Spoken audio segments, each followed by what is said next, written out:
نوێمین ساڵیادی تیرۆرکردنی ڕۆژنامەنووس سۆرانی مامەحەمە لە هۆلی چەوار لە شاری سلێمانی کرایەوە و لە یادەکەدا چەند وتارێک پێشکەشکران و داواکرا سنوورێک بۆ پێشێلکاریەکان بەرامبەر با ڕۆژنامەنووسان و ئازادی ڕادەربڕین دابنرێت.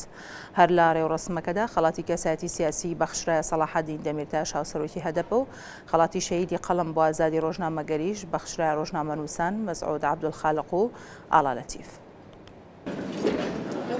نۆەمین ڕێوڕسمی یادکردنەوەی یەکەمین شەیدی قەڵەم سۆرانی مامەحەمە لە شاری سلێمانی بە ئامادەبوونی کەسوکار و هاوڕێ و هاوپیشەکانی ڕۆژنامەنووسی تیرۆرکرا و بەڕێوە چوو.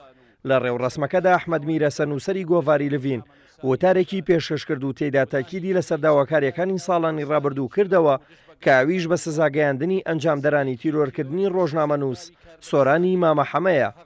پەیامی ئێمە لەم ساڵیادەدا خۆی دەبینێتەوە لە داواکاری ساڵانی پێشوو کە بریتیە لە بەسزاگەیاندنی تاوانباران و تیرۆرکەرانی شەید سۆران و ڕۆژنامەنووسانی تر لە کوردستاندا.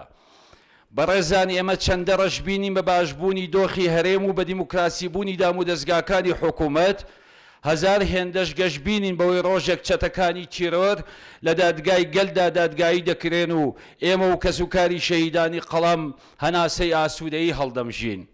بەڵام ئەو دەما ئەوان جگە لە مرۆڤێکی ڕسوا و بێزراو لە کۆمەلگادا هیچی تر نین و شەهیدانی قەڵەم و ئازادی ڕادەربڕینیش سەربەرزانەتر لە جاران دەچنە لاپەڕەکانی مێژووەوە. جاگری نەقیبی سەندیکای ڕۆژنامەنووسانی کوردستانیش لە وتارێکدا ڕایگەیاند تیرۆرکردنی ڕۆژنامەنووسان لە هەرێم لە حاڵەتەوە خەریکە دەبێتە دیاردە و بۆ ئەو مەبەسەش داوای لەلایەنە پەیوەندیدارەکان کرد چیدی لە ئاز بە سزاگەیاندنی تاوانباراندا بێدەنگ نەبن. ئیتر خەریکە تیرۆری ڕۆژنامەنووسان لە حاڵەتەوە دەبێتە دیاردە و ونبوون و شارنەوەی ناسنامەی بکەرەکانیشیان بە شاراوەیی لەلایەن حکوومەتی هەرێمی کوردستان و دام و دەستگا ئەمنیەکان و دادگاکانەوە بە هەمان شێوە بۆتە دیاردە و هیچ ئەسەرێک لە بکوژانوی سۆران و هاوڕێکانی نییە و هەمیشە وەک فۆبیایەک بەسەر سەری ڕۆژنامەنووسانەوە دێت و دەچێت و هەر ساڵەی هاوڕێیەک و هاوپیشەیەک و ئازیزێکمان لێدەستێنێت. بۆیە دڵنیام تا ئەم کارکتەرە دڕەقانە وجودیان هەبێت کە لە پشتی لۆری ڕۆژنامەنووسانن و بکوژەکانیان سزا نەدرێن و دەیان سۆرانی تر تیرۆر دەکرێن و دەیان بکوژ و جەلادی تر گەورە دەبن. هەر لە ڕێوڕسمەکەدا وتاری سەنتەری میترۆ بۆ داکۆکی لە ئازادی ڕۆژنامەنووسان پێشکەش کرا و وێڕای دانەکردنی تیرۆری بەناحەقی ڕۆژنامەنووسان داواشکرا چیدی لەوە زیاتر ئازادی ڕۆژنامەنووسی لە هەرێمی کوردستان نەخرێتە بەرمەترسی. یادکردنەوەی ڕۆژنامەنووسی هاوڕێمان شەهید سۆرانی مامەحەمە بۆنەیەکە بۆ پێداگیریگرتن لەسەر ئازادی میدیا لە هەرێمی کوردستان و ئازادی ڕادەبڕین و یادکردنەوەی سەرجەم ئەو قوربانیانەی کە لە پێناو ئەم پرەنسیبەدا گیانیان لەدەستداوە.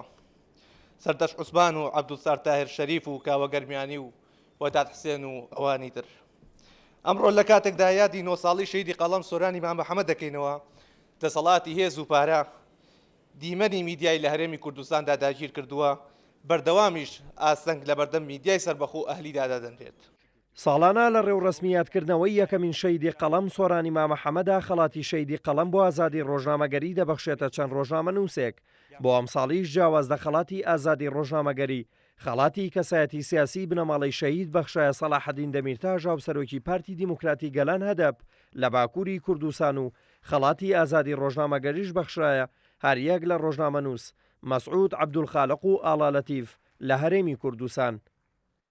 دل دەخواست برێز سەلاحەدین دەمیرتاژ بخوایە بە فیزیکی ناوەوەدا بوی خەلاتێ پیرۆز ji destê malbatê şehîd Soran û herwiha amadekariyên hatin kirin ji aliyê hevalên ragihandinê ve bez mixabin ki hûn dizanin birêz Demirtaş çend mangel li sijnê dewletê dagirker dewletê Tirkiyeyê tê girtin. Yek umêdim heye înşallah dête dî ew pirsyarê ke aya kwa خوێنی شەهیدی قەڵەم ئەم دڵنیام لە یادی داهاتوو ئەو پرسیارە نامینێ و تەبەقەی گەندەڵکار لە قەفەسی ئیتیهام و سجن و هەندێکیان لە سێدارن ئینشاءالله. من ئەمڕۆ لێرە خۆم بە بەشێک لە بەرەی داواکاریەکانی ئێوە بۆ بە سزاگەیاندنی تاوانبارانی